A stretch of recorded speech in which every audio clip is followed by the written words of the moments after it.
task initiation, and time management.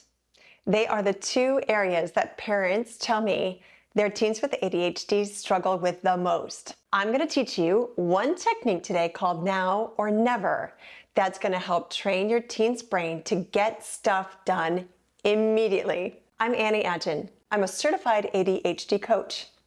I work with teens, college students, and their parents to help the whole family understand the complex condition of ADHD and learn how to better manage it so that your child can be successful in school and become self-sufficient into their young adulthood. The now or never technique teaches teenagers that if they don't take care of a task now, it's never going to get done. Pretty simple, pretty straightforward. Now or never. Now or never reminds them that whenever it's humanly possible for me to just do something now, I'm gonna do it now.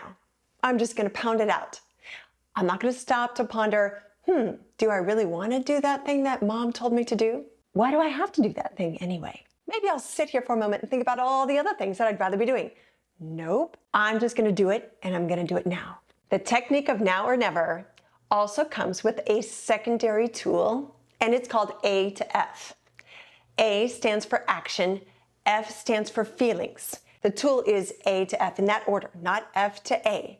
Actions happen first, not feelings.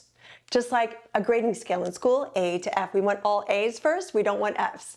For routine, daily, repetitive, and required tasks, where a teenager with ADHD might be prone to avoidance or procrastination, they work with me to employ the A to F tool to remind themselves not to get caught up in thinking about their feelings around having to get up out of bed, having to do their homework, walk the dog, practice the saxophone, whatever it is. Instead, they just act on it. A for action. And the faster, the better, before those feelings enter their inner conversation. Action first, A to F. They just do the thing asked of them, and then once mission is accomplished, then and only then can they let those feelings in and allow themselves to think about how good they feel after that job has been done. Now, let me be clear.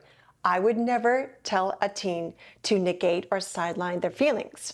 This is just a helpful tool to keep extraneous feelings in their proper place so the teen ADHD brain and body don't get totally derailed by their own excuses and negative thoughts when having to execute customary tasks. When I'm working with a student, I coach them to say yes and report to duty immediately when something pops up that they need to do, especially when mom and dad ask something of them. I teach them and coach them all about the problematic ADHD attribute of time blindness so they understand for themselves that if I don't take care of it right now, it's gonna slip away. It's gonna slip right over into that land of never and likely won't ever get done, no matter how convinced I am that I'll eventually remember. All teenagers want to save face, and no teen wants to suffer the embarrassment of forgetting to do something. So practices like now or never and A to F really do help them in moving toward action faster. And that's usually the most difficult step for the ADHD brain, task initiation. Have you heard the quote, the longest stretches from 0 to 1?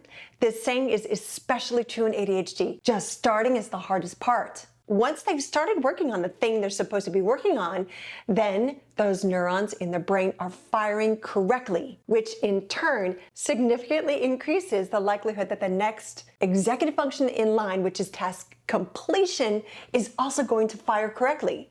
And now we have a chain reaction of important skills housed in the frontal lobes of this precious developing teenage brain, firing and wiring the direction that we need them to go and grow.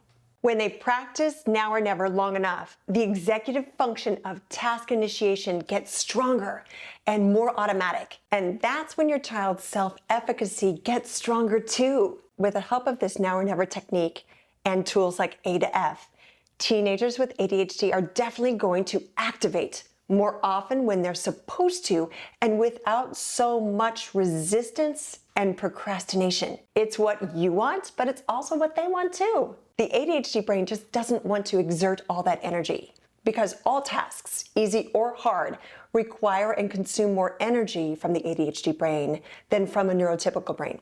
Not only that, but their brains require more recovery time too. However, when just doing stuff now becomes practice enough, it does become the new normal in the brain and becomes kind of like a new default pathway. The just do it now pathway in their brain becomes the more traveled route, and so it fires more often. And every time it fires, just doing something now for your teen with ADHD no longer costs their brain as much energy as before. Working hard to get the good habits to stick really is worth it. Mom and dad, do less convincing and more reps of the right thing for better results with ADHD. The ADHD brain grows those lagging executive functions only with more actions and habit reps than listening to parents yap about why and please do this and you'll thank me later. Okay, so we spent a good amount of time on the now side of now or never technique, but what are we to do with the many things that simply can't be done right now? Well, first, assume that if it can't get done now, your teen isn't going to remember to do it later. So it's up to us, the loving, caring adults in their life who understand ADHD, to build in a fail-safe system that will assist them in task completion later. I tell the families that I coach that if it can't be done now, then it's going to land in Neverland unless it lands on a Post-it. The solution is always to write it down. Write the task on a Post-it. Some families timestamp it too, so everyone knows by what time that thing needs to be finished.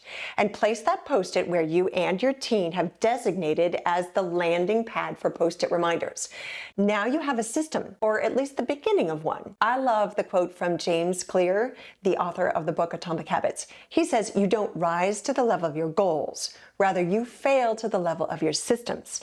If you don't have a system in place, then a Post-it is just a yellow sticky note with something written on it and serves no other purpose. So talk about it with your teen and devise a Post-it accountability system and get their input. Now, there's no one size fits all, but some systems that have worked for the families that I've coached in the past include designating just 1 or 2 places in the house where those sticky notes are placed, and the teen throws the note away when the task is completed. Some families choose to keep a dedicated spiral notebook where they enter the house and they write down notes and reminders to each other in that notebook. When the task is tended to and complete, then it's crossed out and sometimes time-stamped. Let me know if you have a system in your home that works really well for you and is especially ADHD friendly, and we'll share it with our community. Whatever family system you ultimately establish, just remember, you'll need to practice it with your teen in order for it to become a habit. And it will take the teen brain, whether it's neurotypical or divergent, more repetitions than you want in order to turn it into a habit that sticks and becomes a system that they will practice. Learning about techniques like now or never are really important for parents too, because now you'll know that if your child isn't able to start chipping away at something right about now, you're not going to assume that they'll remember to do it later or get around to it when they want to, and you will think twice about punishing them after they promised to do it and later forgot. Mom and dad, you might be able to remember to pick up a prescription at the pharmacy before they close at 9 p.m. But your teen with ADHD won't be able to. They can't because they have ADHD, and ADHD is not their fault. Ask them to run and pick that prescription up right now, done. But if they don't do it now or can't do it now, then parents, you are to assume it simply won't get done, and that's just ADHD fact, not fault. But don't stop there. All is not lost. You just are going to need to scaffold your son or daughter wherever there is an ADHD deficit. And now you know how to stop this particular gap and save many other tasks from getting sucked into the black hole of the Neverland by using reminders like Post-its and well-oiled systems for keeping track of those reminders that can't get done right now and recording tasks as completed. Doing nothing and hoping your teen with ADHD is just going to eventually figure everything out isn't going to work, because this is one of the many impairments of ADHD. What I love about the teenage ADHD brain is that in no other point in their development will their brain be better able to learn new skills. The very skills your teen is missing because of ADHD can be taught and they can be learned.